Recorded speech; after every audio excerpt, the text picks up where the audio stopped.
Hoje vamos falar de um pequeno falcão que dá pelo nome de peneireiro de dorso malhado. E o título é este: peneireiro de dorso malhado, uma espécie vulnerável.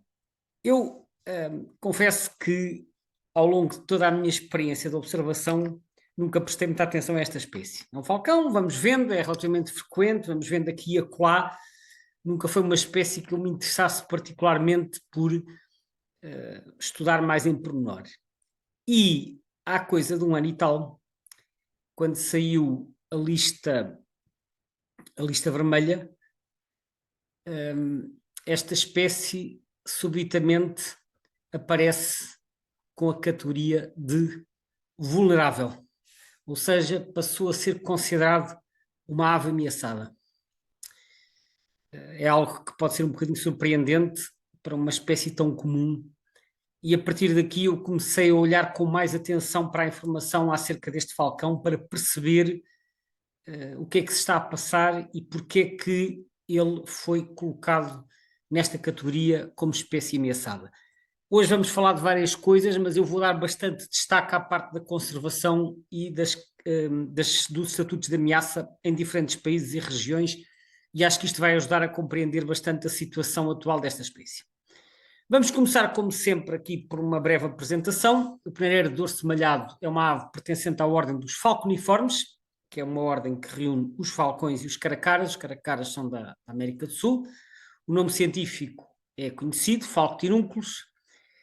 É um falcão relativamente pequeno, tem 32 a 35 centímetros, uma boa parte dos quais correspondem à cauda. A envergadura é 71 a 80.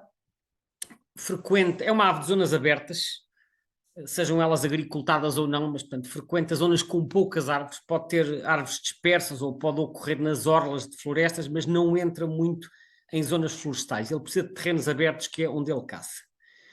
A alimentação é mista, mas é composta sobretudo por pequenos vertebrados e também por invertebrados. Em relação à nidificação, a nidificação pode ser ou em edifícios, portanto construções, velhas ou novas, pode ser em escarpas rochosas ou pode ser em velhos ninhos de outras aves. Atenção que este falcão, tal como todos os outros falcões, não constrói ninho. É um facto que muita gente desconhece: os falcões não constroem ninho, limitam-se a colocar os ovos, escolhem um sítio para pôr os ovos e depois vão lá e põem os ovos. Não constroem um ninho no sentido mais estrito de fazer uma estrutura equivalente a um ninho. Nenhum falcão o faz, e este também não é exceção. A postura, então, normalmente tem 3 a 6 ovos que são incubados durante aproximadamente 4 semanas. É a duração normal para uma ave deste tamanho. O nome científico, Falcoptirúnculos, falco, vem do latim tardio, falco, que significa falcão, mas a palavra deriva de flectere, que significa curvar. Isto é uma alusão às garras curvas. É claro que há outras rapinas para além dos falcões que têm as garras curvas, mas é importante aqui vermos que o Linneu, que foi quem deu o nome a esta espécie, colocou quase todas as rapinas no género falco. Portanto, para ele era tudo falco, e então a referência às garras curvas foi a lógica por trás da escolha deste nome. Só as grandes águias e os abutres é que ele colocou em géneros diferentes. Depois, mais tarde, houve muitas que foram retiradas do género falco. Tinúnculos. Tinúnculos vem do latim tinulus, que significa som estridente, que por sua vez deriva de tinire, que é algo equivalente a tocar. Tocar como, por exemplo, o som de uma campainha ou algo parecido. Eu pus aqui um fecheiro de som, que é a vocalização mais conhecida desta espécie, para vermos que pode fazer lembrar uma campainha, assim, algo estridente.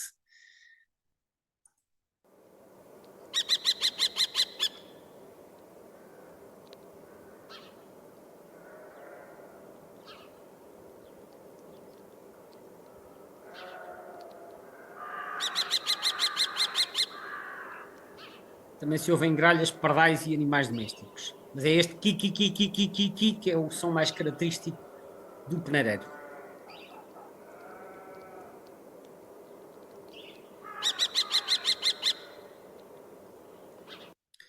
Portanto, esta é a origem deste nome Tinúnculos, vem então de Tinire. O nome, como eu referi, foi dado pelo Linneu, em 1758. Reparem que o nome Linneu e a data não estão entre parênteses, porque este nome é o nome original, é o protónimo, está aqui, protónimo, nunca foi alterado até hoje. A localidade tipo foi na Suécia, que é um dos países onde esta espécie ocorre. Em relação à nomenclatura, eu já referi este livro anteriormente, que é uma compilação de nomes da autoria de João Fernandes Pereira Lopes, publicado no final da década de 70 pelo Serviço de Estudos do Ambiente, e que tem uma compilação de nomes comuns para as aves portuguesas. Ora, o nosso Falctinúnculos, que aparece aqui, tem uma série de nomes, como aliás é característico das aves comuns e bem distribuídas. Neste caso, podem ver, tem aqui penareiro de dorso malhado, tem um S entre parênteses que significa sacarrão, que é o nome da lista do sacarrão, e depois tem outros bastante curiosos: aguião, aguiote, cigarreiro, de rebanho, francelho, gafanhoto, garfanhoto, gavião, grafanhoto, lagarteiro, milhafo, milhafre, milhano, peneireiro, pilhafre, rabano, sapoleu e sapoleve. Portanto, uma série de nomes, alguns de cariz regional. Eu pus em cima também o Falcnomani, que tem menos nomes porque é uma espécie de distribuição mais restrita, aparece como peneireiro de dorso liso, também com o nome de sacarrão, e depois milhatre, mas eu acho que isto é um erro de transcrição porque seria milhafre também. Atenção que o sacarrão usou estes dois nomes na primeira lista que fez em 1962, portanto, peneireiro de dorso malhado e peneireiro de dorso liso. Na segunda lista, que foi em 1979, ele alterou e passou a chamar ao Tinúnculos peneireiro vulgar e ao Falcnomani peneireiro das torres. Por isso é que os nomes aparecem, ambos os pares, digamos, este par de 62 e o outro par de 79, peneireiro vulgar, peneireiro das torres, aparecem indistintamente nas referências bibliográficas, porque de facto o próprio Sacarrão aqui usou mais do que um nome para estas espécies. Rapidamente percorrermos a identificação, aqui uma estampa, o excerto de uma estampa do guia do Rob Hume, de 2021, em que temos aqui a diferença entre o macho e a fêmea. O macho está à direita. A característica que mais distingue o macho é a cabeça cinzenta, normalmente com um leve bigode escuro indistinto, e a cauda cinzenta também, com uma barra escura na extremidade. As asas são, enfim, castanho escuras, quase pretas, e o dorso é arruivado, cheio de pintas pretas. Portanto, é a característica do macho. A fêmea é mais acastanhada, tem mais malhas por cima, não tem a cabeça cinzenta. A cabeça é assim da mesma cor das partes superiores, e a cauda, que não se vê bem nesta imagem, mas já se vai ver depois, é barrada, é castanha com barras pretas. Portanto, diferente. O macho é que tem a cabeça e a cauda cinzentas. O juvenil é parecido com a fêmea, como acontece em muitas espécies. Reparem neste destaque que está aqui à esquerda. As aves de todas as idades e de ambos os sexos têm as garras escuras. Isto é uma característica útil para distinguir do peneireiro das torres, que tem as garras brancas. Portanto, às vezes, quer dizer, no caso dos machos não é difícil, mas no caso das fêmeas a identificação pode ser difícil. Então, olharmos para a cor das garras, das unhas, é sempre um bom critério de identificação para distinguir este par de falcões. Aqui várias imagens em voo. Vemos aqui um macho, aqui à direita, portanto, cabeça cinzenta e a cauda cinzenta. Aqui um macho imaturo, já começa o cinzento a aparecer na cauda, porque está na transição de juvenil para adulto. E aqui a fêmea, cá está, toda castanha, e a cauda também castanha com várias barras escuras. Portanto, este aqui é uma ave de transição, provavelmente um macho de segundo ano. Aqui a comparação entre o peneireiro vulgar, ou o peneireiro de dorso malhado, e o peneireiro das torres, ou de dorso liso, que é o que está em baixo. Temos aqui ao centro o macho adulto, que no caso do Naumani, que é o de baixo, não tem pintas por cima e tem esta janela aqui nas grandes coberturas, esta janela azulada, cinza azulada. É uma das... E a cabeça também é assim com um cinza um bocadinho mais azulado. No caso das fêmeas, elas são muito parecidas. Desculpem, aqui à direita o macho adulto, por baixo o macho de Naumani tende a ser mais clarinho, quase sem marcas por baixo, quer nas asas, quer no corpo. E uma característica que se nota muito, quer nos machos, quer nas fêmeas, é que o Naumani tende a ter estas retrizes centrais, que são as penas da cauda, mais longas que as restantes. Vê-se aqui, né? Vê-se também aqui no caso da fêmea, embora isto nem sempre seja muito evidente, mas as penas centrais da cauda tendem a ser um bocadinho mais longas. Não é a característica mais segura de todas, a melhor é a tal história das garras, da cor das garras, mas fica aqui um bocadinho o aspecto. Outra característica ainda tem a ver também com o comprimento da primária exterior, esta primária aqui, que no caso do Naumani vai praticamente quase até à... Esta é a segunda, porque a primeira normalmente é uma primária pequenina. A segunda é quase do tamanho da terceira e da quarta, enquanto que no caso do Tinúnculos, que vemos em cima, a primeira primária é bastante mais curta. Esta primeira das longas, mais curta que as outras duas que ali estão. É claro que isto é uma característica que só se vê bem nas aves em voo, com as asas abertas, mas, por exemplo, uma fotografia em voo de um destes falcões com a asa aberta, olhando para as primárias, conseguimos normalmente, por esta proporção que se chama fórmula alar, conseguimos fazer a identificação. Aqui umas fotos, um macho, claramente, não é? Com a cabeça acinzentada, um vestígio de bigode, depois ruivo por cima com pintinhas, e a cauda cinzenta com a barra preta. Reparem nas garras pretas, mais uma vez, portanto que neste caso, no caso do macho, não é complicado. Aqui uma fêmea com o ar muito mais acastanhado, muito mais serapintada por cima. Reparem no padrão da cauda, ruiva com riscas, não tem cinzento, portanto, nem na cabeça nem na cauda. Mais uma vez, as garras pretas a mostrar-nos que é um Tinúnculos e não um Naumani. Agora partilho convosco algumas imagens também de uma bibliografia muito curiosa, que são os cadernos de campo do falecido Félix Rodrigues de La Fuente, que ele publicou uma série de cadernos, assim, parcialmente manuscritos, com desenhos dele, para ajudar a entender não só a identificação, mas também o modo de vida das aves. Das aves ele também fez para outros grupos animais, não é só para as aves. Então eu não partilho aqui o caderno todo, que é muito grande, mas partilho aqui algumas imagens. O Félix Rodrigues La Fuente, portanto, foi um autor espanhol muito conhecido, que viveu nos anos 70 e 80, e que fez também uma série na televisão muito conhecida nessa época, que era O Homem e a Terra. Então vemos aqui duas imagens do cernícalo comum, que é o falco tinúnculo. Está aqui o macho em cima, cabeça cinzenta, em que ele chama aqui a atenção o bigode mais marcado, está aqui, e malhado no dorso, sem azul nas asas. Isto é para distinguir do falco Naumani. E depois outra setinha aqui a chamar a atenção, unhas negras. Embaixo a fêmea tem aqui uma seta a indicar cauda, qual é a cauda, portanto cauda barrada, e as fêmeas de peneireiros são maiores que os machos, que aliás é uma característica comum à maioria das aves de rapina. As fêmeas tendem a ser maiores que os machos. Noutras espécies é ao contrário, mas nas rapinas as fêmeas tendem a ser maiores. Dá aqui umas notas sobre a alimentação de várias espécies de falcões. Tem aqui o halcón comum, que é o falcão peregrino, embaixo o alcotano, que é a ógia, e depois à direita o nosso peneireiro, e embaixo o gerifaldo, que é uma ave da Islândia e da Groenlândia. Então, para o peneireiro, que é o cernícalo, ele tem aqui as proporções dos vários itens na alimentação: aves pequenas 20%, portanto pequenos passariformes, répteis 25%, roedores 30% e insetos 25%. Portanto, como se pode ver, um misto de vertebrados e invertebrados. Já no caso do peregrino, por exemplo, predominam os pombos e os estorninhos. Portanto, é uma ave que caça muito, um falcão que caça muito mais aves. Perdizes também e corvídeos. Já a ógia captura aves pequenas, répteis e alguns roedores e insetos. O gerifaldo, que vive no Ártico, captura a perdiz nival, que são os lagópodes, e a lebre do Ártico, são as principais presas. Portanto, a presa está adaptada ao tamanho da ave e também ao ambiente em que vive. Aqui fala rapidamente dos locais de nidificação dos falcões. Por exemplo, alguns nidificam em matos, que é o caso do esmerilhão, da ógia e do peneireiro, outros em árvore. O peneireiro, que é o cernícalo comum, também pode nidificar em árvore. Construções, que já falámos, que é o caso do cernícalo comum, que é o peneireiro vulgar, e o cernícalo primilha, que é o peneireiro das torres. O gerifaldo, diz ele aqui, pode chegar a criar no solo, alguns em escarpas, várias espécies, e no solo o peregrino ou o lanário. E também aqui, aquilo que eu já referi, que os falcões não constroem ninhos, limitam-se a colocar os ovos diretamente sobre o substrato escolhido.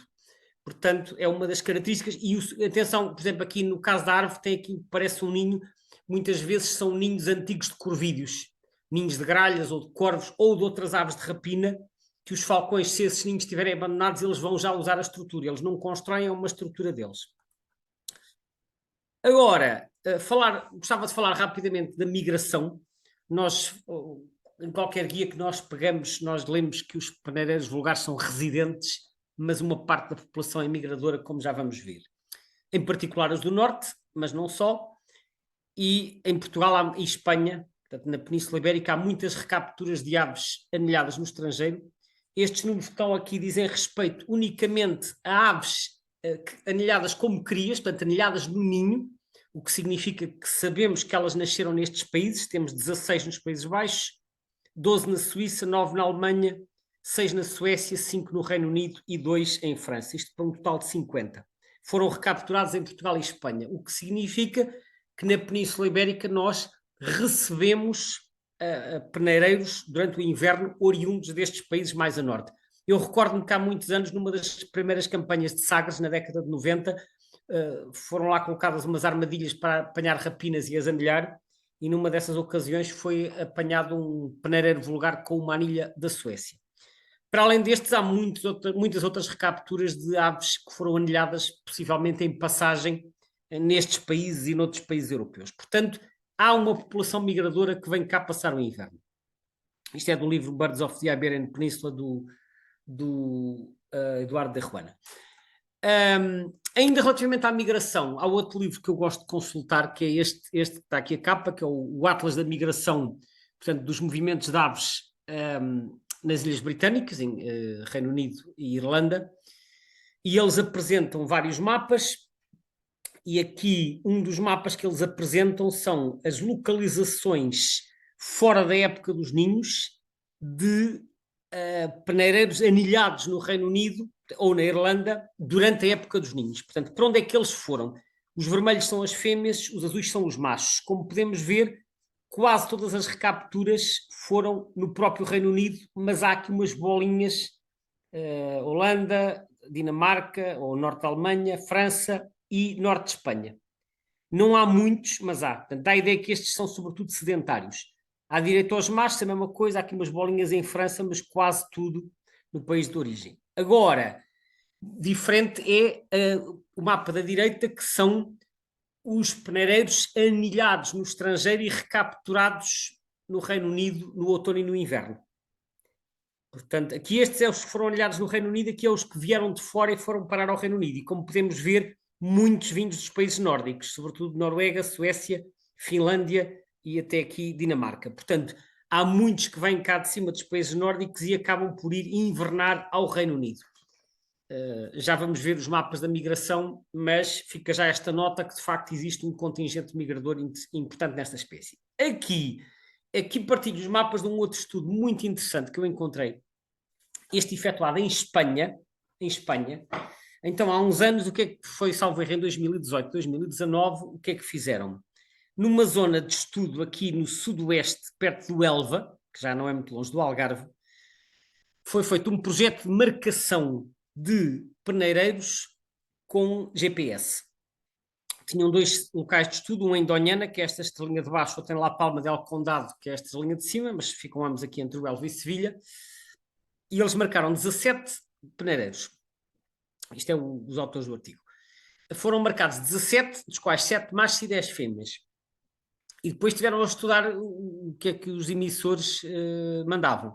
Então verificou-se que 14 desses peneireiros não fizeram movimentos, ficaram lá o ano todo, portanto são realmente sedentários.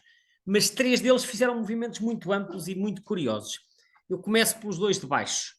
Os 2 de baixo eram 2 fêmeas, uma anilhada em La Palma, que depois, durante o inverno, durante o período de inverno, foi para norte, imagine-se, foi para norte até esta zona que fica aqui mais ou menos perto de Badajoz. Portanto, fez este percurso para cima, que eles chamam outbound commuting phase, portanto é a fase de dispersão, de afastamento. Depois teve aqui algum tempo em alimentação e depois voltou para baixo. Mas só teve aqui para aí um mês, depois voltou para baixo para a zona de origem.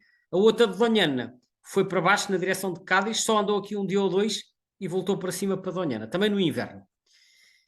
Este caso é muito mais curioso. Foi de uma fêmea também que foi anilhada em 2018, mas este movimento não foi no inverno, foi no verão. Ela logo em junho foi-se logo embora. Foi por aqui acima e esteve aqui, foi a parte tracejada, foi por aqui acima e foi até aqui perto de Valência, andou por aqui um mês ou dois e depois voltou para baixo. Mas isto ainda durante o verão. E depois voltou aqui no final do verão e ficou por cá até à época de nidificação seguinte. Na época de nidificação... esqueci-me de referir que eles colocaram caixas de ninho para acompanhar a nidificação e para ser mais fácil de capturar as aves. Então ela voltou para o sítio e no segundo ano tentou nidificar, mas a nidificação não correu bem, porque quando já tinha feito a postura apareceu uma coruja das torres e expulsou-a do ninho. E então ela abandonou a nidificação e foi-se embora, e então foi por aqui acima e foi até a França. Foi até a França, teve cá algum tempo, depois voltou para baixo, esteve aqui na Catalunha e depois lá continuou e no final do verão chegou aqui novamente. Portanto, embora fosse a minoria das aves que tenha feito estes movimentos, o que isto mostra é que mesmo os peneireiros que nidificam no sul de Espanha, alguns deles podem fazer movimentos amplos após a época de nidificação. É claro que são necessários mais estudos para compreender estes movimentos, mas isto ilustra que nem todas as aves são sedentárias e isto enquadra-se naquilo que às vezes se chama migrador parcial, em que uma parte da população é sedentária e outra parte faz movimentos migratórios. Agora, vamos falar, que é também um dos pontos principais desta apresentação, vamos falar da parte da conservação. E vamos perceber um bocadinho melhor qual é a situação atual da espécie na Europa. Eu começo por apresentar aqui este quadrozinho que está no site da Lista Vermelha e em que nós vemos aqui as categorias em diversas regiões. Em Portugal, como eu disse no início, a categoria é vulnerável, portanto a espécie já está considerada ameaçada. No livro vermelho anterior estava como LC, que é pouco preocupante, LC é Least Concern. Portanto, deu um salto de 2 níveis, passou pelo quase ameaçado, passou diretamente do LC para vulnerável. E já vamos tentar perceber porquê. Mas reparem, em Espanha ainda está numa situação pior, está em perigo, endangered. Portanto, em Espanha colocaram numa categoria de ameaça ainda maior, apesar de em Espanha haver muito mais do que cá. A nível europeu e global está pouco preocupante. Mas já vamos ver em detalhe a situação na Europa, porque esta categoria, como já vão perceber, é extremamente enganadora. Eu já vou detalhar isto. Ora bem, o que é que diz no fecheiro da lista vermelha para explicar este estatuto? Diz população reduzida avaliada em 1.500 a 3.000 casais com um declínio continuado estimado em pelo menos 10% nos últimos 10 anos. Portanto, isto são estimativas, naturalmente não existe um censo desta espécie, mas tendo em conta a estimativa de redução é o suficiente para colocar a espécie na categoria vulnerável. Eu fiz aqui um apanhado de vários países que eu vou detalhar a seguir para vos mostrar a situação em vários países. Então, como vimos, a nível mundial a categoria é Least Concern, na Europa também, mas em Portugal está vulnerável e em Espanha, como já vimos, em perigo. No Reino Unido, as categorias são diferentes, eles atualmente, pelo menos o BTO, não segue as categorias da UCN e da BirdLife. Eles têm a Amber List, que é a lista âmbar, portanto, o âmbar aqui corresponde a uma espécie entre vulnerável e em perigo. É uma lista alaranjada, se assim se pode dizer. Portanto, são as espécies que já estão ameaçadas. E depois tem a Red List, que é a lista vermelha, que são aquelas que estão entre o em perigo e o em perigo crítico. Portanto, o âmbar é já com um pé no estatuto de ameaça. Não há uma correspondência direta com as categorias. Eu pus a cor de laranja, podia ter posto amarelo, mas andará ali pelo meio. Nos Países Baixos também está vulnerável, na Dinamarca está pouco preocupante e na Suíça está quase ameaçado. Eu incluí aqui 2 países que não costumo incluir e já vos vou explicar porquê. Começo então, antes de falar detalhadamente dos países, vou-vos mostrar a distribuição mundial da espécie. Como podem ver, é vastíssima, ocupa quase todo o velho mundo, desde, portanto, a Eurásia quase toda, desde Portugal e a Irlanda até ao Japão e ao extremo praticamente da Rússia, apanha toda a Ásia Central e a maior parte da África, com exceção das zonas desérticas, e ainda a Península Arábica. Uma distribuição vastíssima, só não está no Novo Mundo e na Austrália. Aqui, como se pode ver, o amarelo são as zonas onde só aparece como reprodutor, verde é todo o ano e azul é invernante. O que é fácil ver neste mapa é que as populações do norte da Europa e da Ásia são, na sua maioria, migradoras. As do norte da Europa, como já vimos, vão invernar à Inglaterra e ao Mediterrâneo. As da Ásia Oriental, é fácil ver neste mapa, que vão para as zonas que estão a azul, que é aqui a Ásia, é a região oriental, portanto, a sul dos Himalaias, o subcontinente indiano e aqui a zona da chamada Indochina, sul da China, Coreia e Japão. Portanto, há um grande contingente migrador mas eles depois misturam-se com os que são residentes. Em África são sobretudo residentes. Portanto, uma espécie com uma distribuição vasta. Vamos fazer zoom até aqui à nossa região para ver um bocadinho melhor. Como podem ver, além de estar presente em toda a Península Ibérica, aparece no norte da África, em diversos arquipélagos, Baleares, Córcega, Sardenha, Sicília e depois também aqui Madeira, Canárias, e não está aqui representado, aparece também em Cabo Verde. Aqui, este peneireiro tem 10 ou 11 subespécies, eu não estou a representar todas, as asiáticas agora para aqui não são muito relevantes, vou só destacar aqui 3. Uma delas é o Falctinunculus tinunculus, é a subespécie nominal, é a que ocorre na Europa continental e também no norte da África, é a que nós temos cá no continente. Depois temos o Falctinunculus canariensis, que, como o nome sugere, o nome deriva de Canárias, o ensis normalmente é um sufixo de região, portanto, ocorre nas Canárias, mas não é nas Canárias todas. Ocorre na Madeira e ocorre nestas 5 ilhas das Canárias, nas 5 ilhas mais ocidentais. Mas nas 2 ilhas orientais, que são mais secas, que é Fuerteventura e Lanzarote, há uma subespécie diferente, que é o Falctinunculus dacotia.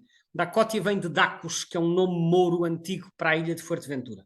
Fuerteventura, que é esta aqui embaixo, que está mais perto da costa africana. Portanto, temos 2 subespécies insulares aqui, sendo que uma delas é exclusiva das Canárias, outra ocorre também na Madeira. E a Madeira hoje também vai ser um bocadinho alvo da nossa atenção nesta apresentação. Agora olhemos para o mapa de abundância na Europa. Este mapa é o mapa do segundo Atlas Europeu, que está aqui neste site, é bba2.info. A BBA significa European Breeding Bird Atlas e o 2 é porque é o segundo. Temos aqui a distribuição, dá para perceber que está na Europa praticamente toda. As cores das bolinhas correspondem à população estimada em casais, de acordo com esta escala logarítmica. Portanto, 1 a 10, 10 a 100, 100 a 1000, por aí fora.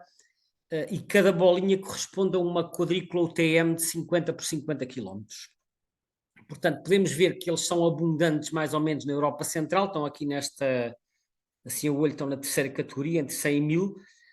Algumas bolinhas até já estão na outra categoria acima, mas grosso modo estão na terceira. Em Portugal um pouco menos, na maioria das quadrículas estará na segunda, aqui entre 10 e 100, e em algumas zonas montanhosas aqui do interior estará na categoria inferior. Está também presente na Madeira, como eu já disse, estas 2 bolinhas é Madeira e Porto Santo, e parece estar aqui na Madeira na segunda categoria, portanto entre 10 e 100, é aqui a estimativa, e em Porto Santo entre 1 e 10 casais.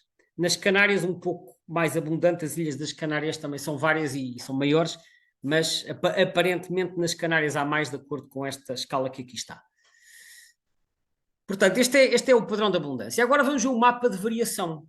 O mapa de variação, que eu já mostrei para outras espécies, é a comparação entre o primeiro e o segundo Atlas, sendo que as zonas a cinzento representam as quadrículas onde não houve variação, a espécie estava no primeiro Atlas e continua no segundo. A cor de laranja é onde desapareceu do primeiro para o segundo e a azul onde apareceu. E quando nós olhamos para este mapa, basicamente o que nós vemos é a Europa toda a cinzento. Não há variações muito expressivas que nos saltem à vista, como já aconteceu noutras espécies. É claro que há aqui umas quadrículas, sobretudo quadrículas marginais, a azul e a cor de laranja. Em quadrículas marginais é muito fácil haver variações, porque são quadrículas pequenas e, portanto, as espécies podem estar presentes uma vez e não estar presentes outra vez, mas as variações são em quadrículas marginais. Há aqui umas manchinhas azuis aqui no Báltico e no norte da Ucrânia e na Bielorrússia, não são muito grandes, sugere alguma expansão, eu não sei qual foi aqui a cobertura no primeiro Atlas. De resto, aqui no sul também umas quadrículas azuis e cor de laranjas, mas coisas dispersas, não há assim uma grande cor. E, portanto, quando nós olhamos para este mapa, se olhássemos só para este mapa, a sensação com que ficamos é que a espécie está numa situação de estabilidade. E, de facto, em termos de distribuição, não há grandes alterações. O problema é que a população está a cair a pique. Só que cair a pique nem sempre é sinónimo de encolher a área de distribuição. Ela pode continuar na mesma área de distribuição e, no entanto, ocorrer em números cada vez menores. E eu penso que é isso que está a acontecer em muitos países, como já vamos ver. Aqui um gráfico retirado do site do EBCC, que é do European Bird Census Council, que mostra o gráfico de tendência populacional, que é o resultado dos vários programas de seguimento feitos na Europa. Portanto, eles cozinham o CAC e o SACRE e outros programas, e o que nos parece é que desde 1980 até à atualidade, isto está aqui nos 80, já andou aqui a flutuar, já subiu, já desceu, mas parece haver uma tendência de queda. É o que eles chamam tendência de longo prazo. Tendência de longo prazo é a tendência desde que o programa começou, neste caso em 1980. Portanto, 20% de quebra. A tendência há 10 anos, que é a tendência de mais curto prazo, são 13%, porque de facto nos últimos anos parece ter havido aqui uma recuperação. Atenção que isto é para a Europa como um todo, portanto pode haver países que contribuem positivamente e países que contribuem negativamente. Portanto, tendência de curto prazo aparentemente positiva, tendência de longo prazo negativa. E agora vamos passar em revista aos vários países. E eu hoje, ao contrário do que é habitual, começo por Portugal e depois vou ao estrangeiro. Eu costumo fazer ao contrário e deixar Portugal para o fim, mas hoje vamos ver pela ordem inversa. E então começo por partilhar a imagem do primeiro Atlas. O primeiro Atlas Nidificantes, que usou retângulos de 20 por 32, eram cerca de 175, acho eu, foi feito nestas datas que aqui está, década de 70 e 80, e os resultados foram estes. Podemos ver a espécie... Atenção que o primeiro Atlas foi só a Portugal continental, não incluiu as ilhas. Podemos ver a espécie presente em todo o país. Tem uns buracos aqui e acolá, mas são assim buracos dispersos pelo território. Não me parece haver assim uma grande zona de ausência. Há aqui talvez uma faixazinha no que parece ser a Serra do Caldeirão. Há umas falhasitas no Alentejo e no norte e no centro, talvez correspondentes a zonas mais densamente florestadas, por exemplo. Portanto, há umas falhas pontuais não muito expressivas. A espécie está presente de norte a sul do nosso território. Não há muito a dizer. No segundo Atlas, que foi feito de 1999 a 2005, já temos uma malha mais fina, 10 por 10 km, e este Atlas dá-nos mais informação. Olhemos primeiro para o mapa da esquerda. O mapa da esquerda dá-nos as presenças. E aqui, quando nós olhamos, de repente vemos aqui uma série de buracos aqui no noroeste. Portanto, Minho, muito poucos no Minho, Minho, Douro Litoral e aqui uma parte da beira a norte de Coimbra. Coimbra será por aqui. Portanto, de Coimbra para cima já começa a haver muitas falhas. Pode-se ver aqui, é a única zona que falta a risco. No resto do país, os buracos são pequenos e pontuais. Mais uma vez aqui na Serra Algarvia, umas falhasitas, mas nada de muito grande. Aqui é que há as maiores falhas. O mapa da direita dá-nos a frequência, é o número, é a proporção de tétradas em que a espécie foi detectada. Tétradas dentro da mesma quadrícula. E quanto mais escuro o tom de vermelho, mais frequente a espécie é nessa região. Podemos ver que há aqui uma zona principal de ocorrência, onde a espécie é mais comum, que é na chamada zona Saloia, aquela zona que fica um bocadinho para norte de Lisboa, ali entre Lisboa e Bombarral, ou Caldas da Rainha, que é uma zona de campos abertos, muito agricultada, paisagem um bocado em mosaico, o pereireiro é particularmente abundante nesta região.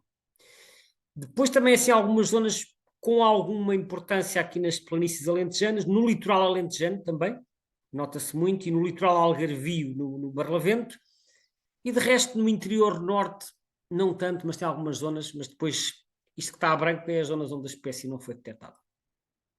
Este Atlas também apanhou as ilhas, eu já vou lá às ilhas. Antes disso, mostro-vos o terceiro Atlas. E o terceiro Atlas mostra o alargar destes buracos todos. Eu mostrei no Atlas anterior que já havia muitos buracos aqui no noroeste, isto agora já desce um bom bocado para baixo de Coimbra, já desce até ao Tejo. Portanto, agora já temos aqui muitas ausências, reparem, já vem praticamente até ao Tejo que passa aqui e começam-se a notar ausências no interior norte e centro também, na beira alta e baixa e trás-os-montes. Portanto, claramente está a haver aqui um desaparecimento da espécie. À direita temos o mapa de comparação, sendo que as azuis é onde a espécie se manteve, verde são as novas e vermelho é onde desapareceu. Eu dei-me ao trabalho de contar isto e vi que há 135 novas, que são as verdes, mas são quase todas marginais, ou muitas delas são marginais, portanto tem a ver com a rotação da grelha, e houve 207 vermelhas que desapareceram, sobretudo no centro. Nós podemos ver aqui grandes manchas de quadrículas vermelhas, aqui nos distritos, sobretudo Guarda, Castelo Branco, Coimbra e talvez em parte aqui, isto aqui deve ser Santarém, e depois em alguns sítios também do Vale do Sado, e um pouco em Trás-os-Montes. Portanto, claramente muitas manchas de zonas onde esta espécie parece estar a desaparecer, ou pelo menos não foi detectada, o que sugere um declínio. Agora, vamos também olhar com atenção para a Madeira. A Madeira tem aqui umas nuances. Este é o mapa do segundo Atlas. O primeiro Atlas, como eu disse, não abrangeu as ilhas. Eu só estou a apresentar a Madeira porque este peneireiro não aparece nos Açores, regularmente. Pelo menos não nidifica. Então, no primeiro Atlas temos aqui a Madeira e o Porto Santo. As bolinhas grandes são nidificação confirmada e acho que até havia aqui uma bolinha pequena nas desertas onde eles ocorriam. No terceiro Atlas temos também aqui a Madeira. A grelha foi um bocado torcida, por isso é que está inclinado, mas no terceiro Atlas temos aqui a presença de edificação confirmada em quase todas as quadrículas e aqui o mapa de variação, portanto azul mantém, temos umas quadrículas verdes novas, mais uma vez podem ser marginais, e vermelhas onde desapareceu do segundo para o terceiro. Não percebo muito bem porque aqui diz que desapareceu, mas depois aqui está a nidificação confirmada à esquerda. Bem, não sei como é que foi feita esta comparação. De qualquer forma, a situação na Madeira, grosso modo, parece estar estável, porque a espécie continua presente na região. Agora, isto foi retirado da página do Atlas, na página da lista vermelha das aves, que eu já falei, e esta página também tem lá a ficha da espécie, na página do Atlas. E eu, quando olhei para a ficha da espécie, houve aqui uma coisa que me causou uma certa estranheza. Nós temos aqui a classificação, portanto, se é nativo ou não, a fenologia, a tendência populacional que está aqui, diminuição no continente e na Madeira, e a tendência de distribuição, diminuição no continente e estável. Mas o que me causou estranheza foi esta estimativa populacional, que diz continente 1.500 a 3.000 casais e Madeira 1.000 a 5.000 casais. E eu olhei para isto e pensei, isto não faz muito sentido. Quer dizer, a do continente faz, a da Madeira não faz sentido nenhum. Porque a Madeira é uma ilha relativamente pequena, tem 750 km quadrados, é o equivalente, é o tamanho do concelho de Loulé, só para se ter uma noção, portanto é cerca de 1% da área do país e, e, e é muito mais pequena que o Algarve, e ter 1.000 a 5.000 casais significaria uma densidade de qualquer coisa como 5 casais por quilómetro quadrado, que eu acho que não existe em sítio nenhum da Europa. Mas eu resolvi tentar perceber de onde é que tinha vindo este número, até porque há bocado mostrei-vos o mapa com aquelas bolinhas coloridas do Atlas Europeu e aquilo para a Madeira dava entre 10 e 100 casais, que é um número muito mais consentâneo com a dimensão da região. E eu vejo isto, 1.000 a 5.000 casais, de onde é que isto veio? Então fui procurar. E fui consultar o Livro Vermelho Europeu de 2021, que tem lá uma série de fichas anexas que têm as estimativas populacionais. Isto são as estimativas populacionais para todos os países da Europa e regiões. Estão aqui, está aqui. E então está aqui Portugal, cá está os 1.500 a 3.000 e a Madeira aparece novamente com 1.000 a 5.000. Portanto, eu vi isto e pensei, aparentemente este Atlas que foi publicado agora foi buscar os números ao Livro Vermelho Europeu, porque são exatamente estes, 1.500, 3.000, 1.000 a 5.000. E de onde é que o Livro Vermelho Europeu foi buscar isto? Eu não tinha a resposta. Pensei, vou procurar mais para trás, para ver o que é que eu descubro. Então vou procurar muito mais para trás. Eu tenho aqui este livro em casa, que é uma publicação da BirdLife, publicada em 2000, e os dados foram fornecidos, estão lá os créditos na ficha, por Rui Rufino e Renato Neves, que na altura eram dois técnicos do ICN. Portanto, depois teve a colaboração de outras pessoas, mas estes foram os responsáveis pela compilação. E aparece lá, tem estimativas populacionais para todos os países europeus, e, portanto, lendo o livro, percebe-se que a contribuição portuguesa veio do ICN.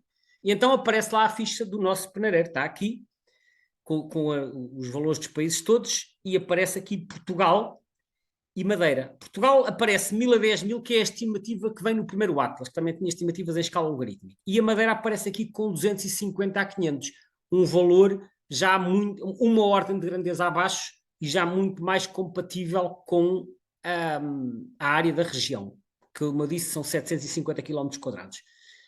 Mas eu não sei, atenção, eu não sei de onde é que vieram estes números, mas de repente parece que este número multiplicou por 10.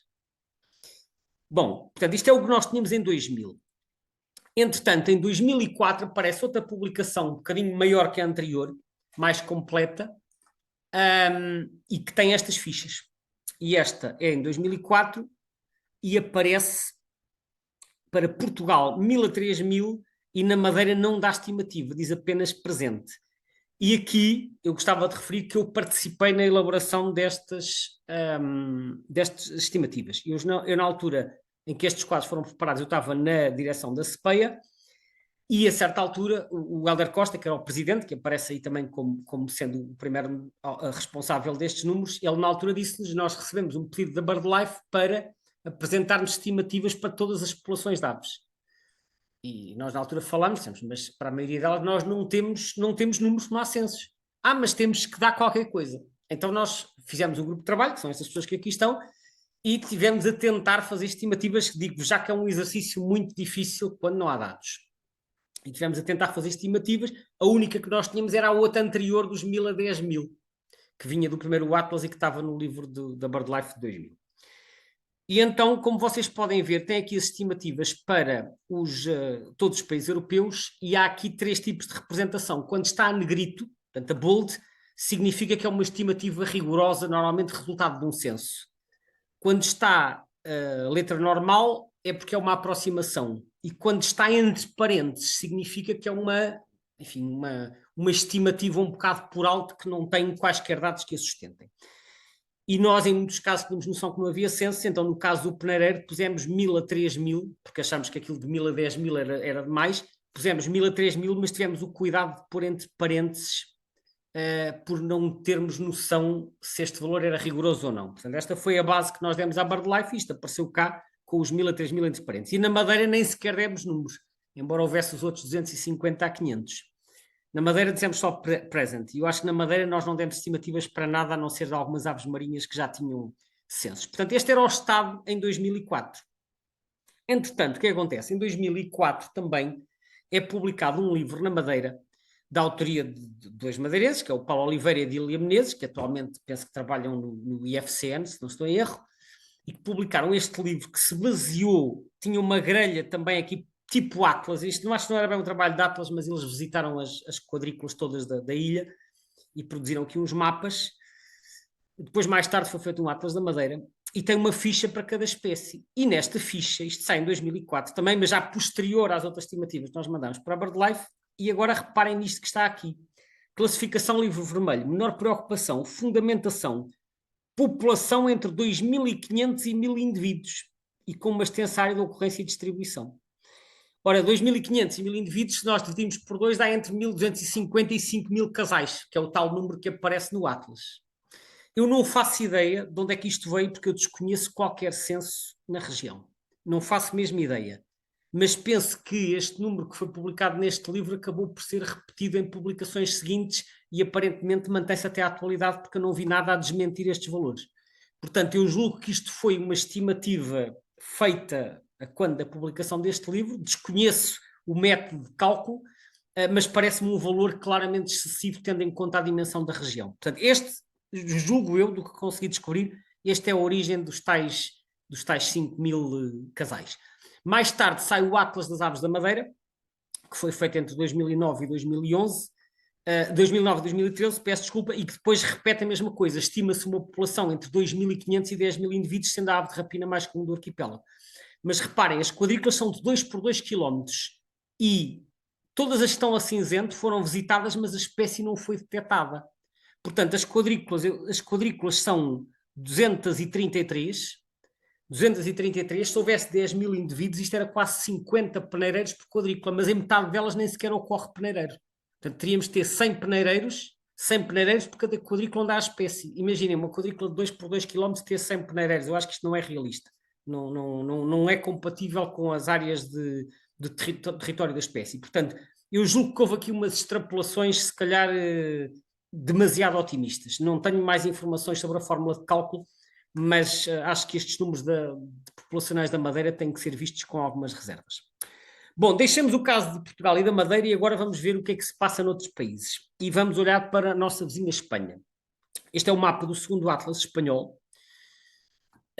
Quadrículas 10 por 10 km, este Atlas saiu em 2003, como podem ver, a espécie presente em toda a península. Tem aqui umas falhas, sobretudo aqui no centro-oeste e algumas na Galiza, mas de uma forma geral a espécie presente em todo o território. Também aqui nas Baleares, que é este arquipélagozinho que aqui está, portanto Menorca, Maiorca, Ibiza e Formentera. Aqui nos enclaves do norte da África, portanto Ceuta e Melilla, e nas Canárias. São 7 ilhas, está presente em todo o lado. Portanto, uma espécie de ampla distribuição em todo o território espanhol. No terceiro Atlas, temos aqui o mapa de variação. Como eu já referi anteriormente, o terceiro Atlas não mostrou o território todo. Há muitas zonas do centro e do leste e do noroeste que não foram mostradas, são as quadrículas a cinzento, e portanto a comparação só é possível nas zonas que foram mostradas, que são as que estão a amarelo, onde a espécie se mantém, a azul apareceu de novo e a vermelho, onde desapareceu. Portanto, nós podemos ver bastantes bolinhas azuis, bastantes bolinhas vermelhas. É difícil dizer quais é que são mais abundantes. Parece-me haver aqui regiões onde predominam as vermelhas, aqui em baixo predominam as azuis.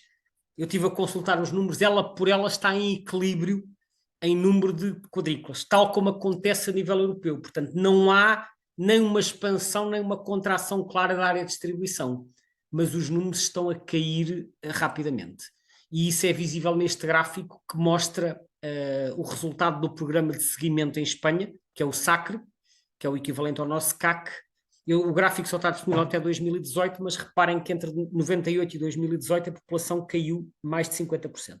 É uma quebra muito expressiva e eu penso que foi por causa disto que eles, em Espanha, decidiram pôr a espécie na categoria em perigo. E em perigo, e os fatores que estão identificados, eu agora não pus aqui o texto para não estar a demorar, mas são a alteração das práticas agrícolas, que esta espécie é uma espécie de terrenos abertos e alimenta-se de micromamíferos, entre outras coisas, o uso de pesticidas, a colisão com linhas elétricas, os atropelamentos e a perseguição, e os envenenamentos, são os principais fatores que estão identificados em Espanha. A tendência de declínio é claríssima, portanto está em queda acentuada e por isso não me surpreende que tenham posto em perigo. Em Portugal, eu não tenho dados em termos de gráfico de populacional, mas no mapa que eu mostrei é visível a contração da área de distribuição.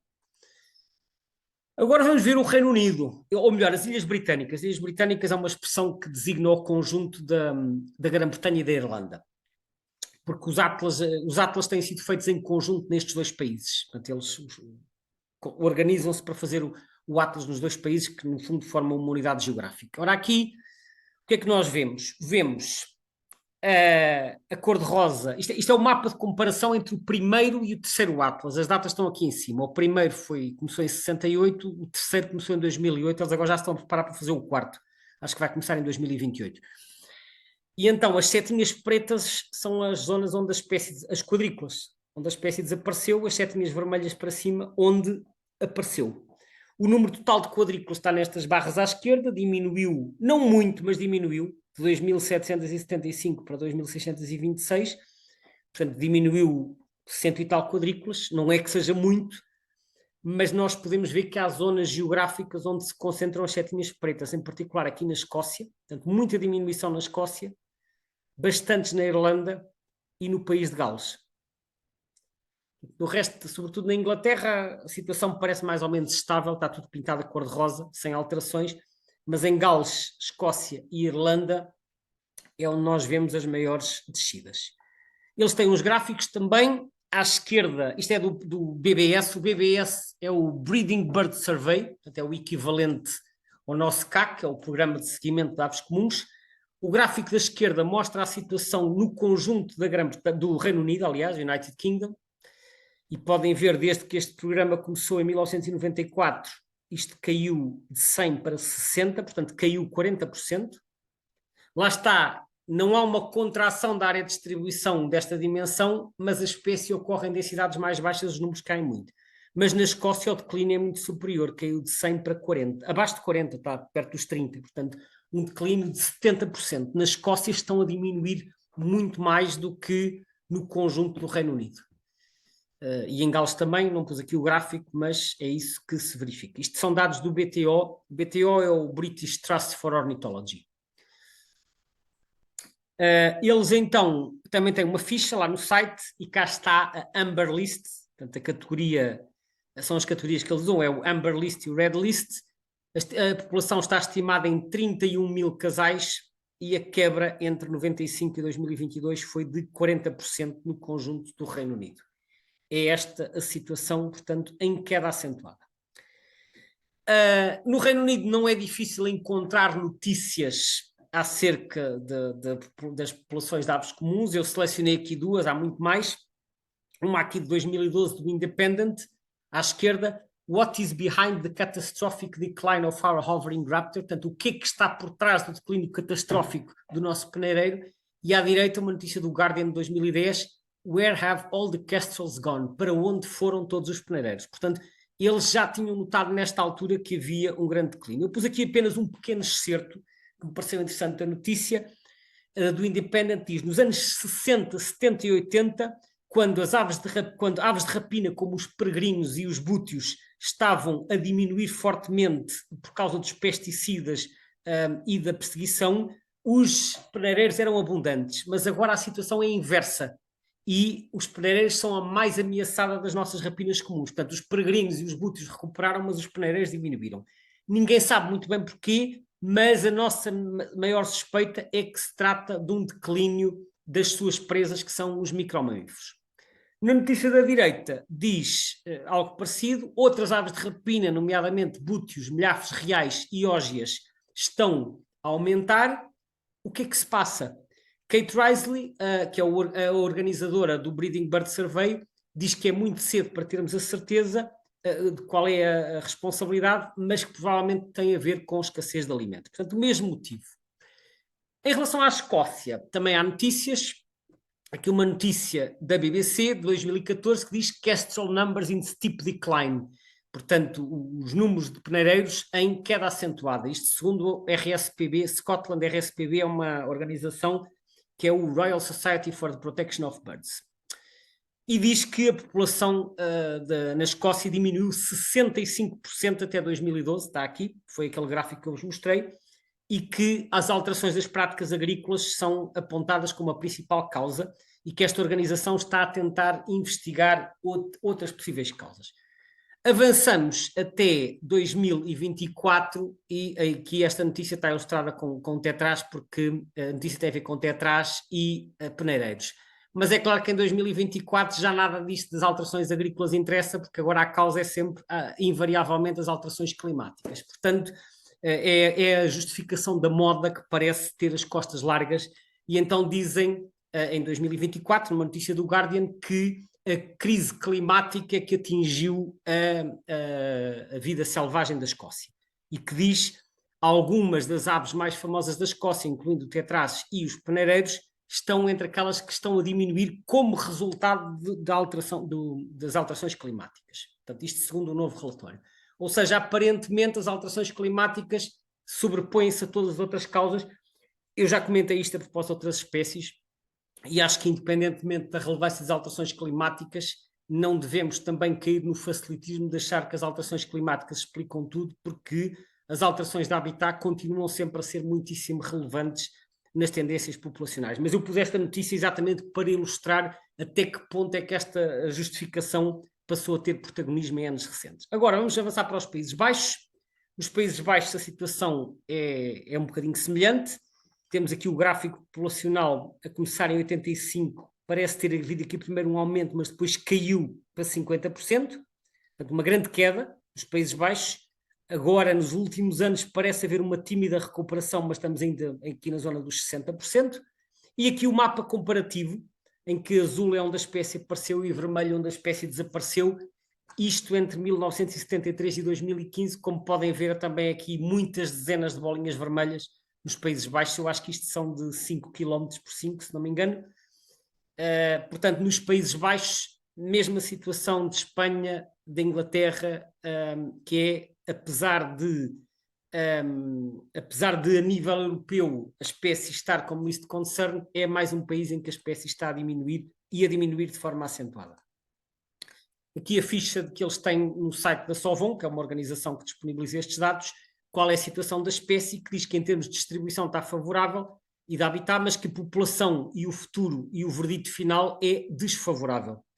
isto como ave nidificante. E como ave não nidificante, que é as populações invernantes, também está como desfavorável, que é unfavorable na maioria das categorias. E então eles têm cá a ficha e cá está a aplicação da categoria nos Países Baixos vulnerável. Portanto, é mais um país em que a espécie aparece como ameaçada. Os dados são da Sovon. Passamos à Dinamarca. A Dinamarca é um caso curioso porque parece ter uma tendência inversa. Este mapazinho é a comparação entre o primeiro e o terceiro atlas dinamarquês. Estão aqui os gráficos de barras. As cores têm a ver com a nidificação possível, provável e confirmada, mas se olharmos para o total de quadrículas entre o primeiro e o terceiro atlas, aumentou. As setinhas verdes têm a ver com as quadrículas novas e as setinhas vermelhas onde a espécie desapareceu. Portanto, a Dinamarca é um país onde a espécie parece estar com evolução favorável, depois de no passado ter diminuído quando havia muita perseguição. Eles depois passaram a ser protegidos e então aumentou. E eu pus aqui este exemplo para mostrar que, embora haja um declínio generalizado em muitos países, não quer dizer que esteja a diminuir em todos e às vezes verificam-se tendências opostas em países diferentes. Peço desculpa. Portanto, isto é o nome da organização que deu estes dados. Também tem lá uma ficha com aqui uma caixa ninho, eu já vou falar de caixas ninho, uma caixa ninho com os falcões, tem aqui a ficha e que diz qual é a situação atualmente, que a população está estável, a população nidificante, que a população invernante está a diminuir ligeiramente, e depois tem aqui embaixo também a categoria da lista vermelha, DK Red List, que é a lista vermelha, LC, que é o List Concern, que significa não ameaçado. Portanto, na Dinamarca, a espécie para já parece estar segura. Por fim, um país de que eu não costumo falar aqui, que é a Suíça. Mas eu trago aqui o caso da Suíça porque me parece um caso muitíssimo interessante e do qual eu acho que nós podemos aprender alguma coisa para podermos, enfim, tomar medidas para favorecer esta espécie no futuro. Ora, o que é que acontece na Suíça? Isto é o gráfico da tendência populacional, o Breeding Bird Index, portanto, do programa de aves nidificantes, que também começou em 1990, tal como em muitos países. Se calhar até... Não, peço desculpa, isto começou em 90, só que neste caso eles não usam o 100 como valor de partida, usam o 100 como valor médio ao longo de todo o intervalo. Eles explicam isto. Está aqui em baixo, 100 é mean value, portanto é o valor médio. Ou seja, aquilo que começou num valor inferior. E o que é que nós vemos? Isto estava aqui por baixo, eles tinham diminuído no passado, e a partir aqui de 2002, 2004, estava aqui nos 60, 70, começa a subir consistentemente até aos 160, portanto, mais do que duplicou em 20 anos. E isto é um caso muito curioso que aparentemente contraria todos aqueles que eu mostrei anteriormente, em particular Portugal, Espanha, Países Baixos e Reino Unido. Na Dinamarca não arranjei os gráficos de tendência. E o que é que se passou aqui na Suíça? É isto que eu vos queria falar agora, antes de terminar. Portanto, isto é do Fogelwarta CH, que é o site que disponibiliza esta informação. Ora, na Suíça, eles perceberam que os peneireiros tinham diminuído muito e resolveram fazer um programa para contrariar essa tendência com enorme sucesso. E o que é que eles fizeram? Foi tão simples como isto. Puseram caixas ninho. E conseguiram começar a colocar caixas ninho, mas não puseram uma, nem duas, nem três, nem 10, nem 1000. Puseram 3000 caixas ninho, que é isso que vão ver a seguir. Isto é uma fichazinha só do Estatuto de Ameaça, que diz aqui NT, é a situação, e que tem aqui à direita Bestand nur Dankschutzprogrammen so hoch. O que é que isto quer dizer? Que o Estatuto só conseguiram que ficasse este graças aos programas de conservação, ou seja, o Estatuto só tem esta categoria. Não é pior, é o que isto quer dizer, o Estatuto só não é pior graças aos programas de conservação, porque senão estava mesmo ameaçado. Portanto, na Suíça, apesar da recuperação, eles ainda puseram a espécie como NT. Ora, então o que é que acontece? Eu encontrei esta notícia muito interessante do órgão de informação, que é o swissinfo.ch, e que diz Nesting boxes bring back the castles. Portanto, caixas ninho trazem de volta os peneireiros. E esta notícia, depois, no desenvolvimento, diz que os peneireiros eram muito comuns no passado, mas que se tornaram raros a partir dos anos 60 devido à alteração da paisagem agrícola e à perda de locais de nidificação, porque às vezes também tem a ver com as estruturas dos edifícios. No entanto, diz aqui no terceiro parágrafo, os ornitólogos compreenderam o problema e começaram a instalar caixas-ninho em edifícios agrícolas para compensar a falta de locais de nidificação natural. No total foram colocadas mais de 3.000 caixas-ninho. 3.000 caixas-ninhos é imenso, sobretudo para aves desta dimensão. Não é para passarinhos, já são para aves de rapina. Portanto, foi uma coisa feita em larga escala. E depois dizem, enorme sucesso, os voluntários têm estado a contar peço desculpa, as crias de peneireiro nas caixas de ninho desde há cerca de 15 anos. Ora, reparem, esta notícia é de 2019. Portanto, se tirarmos 15 anos, é 2004. Foi quando eles começaram o programa das caixas de ninho. E diz, os dados confirmam que a instalação destas caixas resultaram num aumento da população de peneireiros. Se nós olharmos para o slide anterior, reparem, 2004 é aqui, neste ponto que começa o programa de instalação de caixas de ninho, vejam o resultado. Isto foi um sucesso estrondoso, eu acho isto extraordinário, porque conseguiram coordenar-se para fazer isto, mas conseguiram também perceber que isto tinha que ser uma coisa em larga escala. Ou seja, estar a pôr uma caixa-ninho aqui, outra caixa-ninho ali, é sempre, obviamente, um contributo, mas para alterar a situação da população à escala nacional, é necessário ter um programa à escala nacional. E eu acho que a Suíça conseguiu lidar muito bem com esta situação dos peneireiros e os resultados são aqueles que estão no gráfico. E eu estou a partilhar aqui este exemplo porque acho que pode ser uma inspiração para cá em Portugal ou quem sabe noutros países fazer algo semelhante para contrariar esta tendência de crescente dos peneireiros vulgares que não têm tido muita atenção. Para terminar, vou-vos só mostrar rapidamente como é que funcionam estas caixas-ninho. Isto foi de um documento que eu encontrei dos anos 90. Estas caixas-ninho são caixas chamadas de frente aberta, não são aquelas fechadas só com um buraquinho. Estes peneireiros gostam de caixas assim mais retangulares, com uma janela mais aberta, como estas estão aqui ilustradas. Há depois manuais também online que explicam como é que isto se faz. Como é uma ave de terrenos abertos, a caixa deve ser colocada também assim a 2, 3, 4 metros de altura, de preferência, assim montada numa estrutura ou numa árvore, mas numa árvore que não seja no meio de um bosque. Pode ser na orla de um bosque, como eles aqui têm, portanto é virada para fora do bosque, mas eles não se importam, ou uma árvore isolada, ou num edifício também, como fizeram na Suíça, de preferência virada de costas para os ventos dominantes, portanto não deve estar virada a oeste nem a noroeste, deve estar talvez a leste ou a sueste, e são com estas características. Também encontrei alguns exemplos de sites online, como este do RSPB ou da Bird Food, que já vendem estas caixas feitas, portanto têm mais ou menos este aspecto. É claro que isto assim é mais caro, as pessoas também podem construir, quem tiver jeito para trabalhos manuais, mas elas têm sempre este aspecto, assim, parecem umas casotas em miniatura, mas lá está, a frente aberta, com estas aberturas retangulares, é este tipo de caixas que os peneireiros apreciam. Portanto, olha, quem tiver um terreno ou outro local onde consiga pôr caixas-ninho, independentemente depois de se pensar num programa maior à escala nacional, mas quem quiser dar o seu contributo poderá naturalmente pensar em fazer uma caixa destas. Pronto, estamos mesmo no final, vou fazer a ficha síntese, como de costume. O peneireiro de dorso malhado, já vimos que tem uma distribuição vastíssima pela Europa, Ásia, África e diversas ilhas do Atlântico e do Mediterrâneo. É comum por toda a Europa, tem uma distribuição ampla, é sobretudo residente no sul, embora alguns façam movimentos ao passo que as populações do norte são migradoras. Vimos que na Madeira ocorre a subespécie Falcotinúnculos canariensis, enquanto que no continente temos a subespécie nominal. E, entretanto, vimos que na Europa, embora a área de distribuição não se tenha alterado, que está em declínio em diversos países, em Portugal tem a categoria de vulnerável, em Espanha, onde também diminui, está em perigo, no Reino Unido está na lista âmbar, a lista âmbar, que, portanto, que eles têm umas categorias diferentes, mas o âmbar aqui está entre o vulnerável e o em perigo. Nos Países Baixos a mesma coisa, está vulnerável. Na Dinamarca, contrariando a tendência de outros países, está em expansão e por enquanto está pouco preocupante.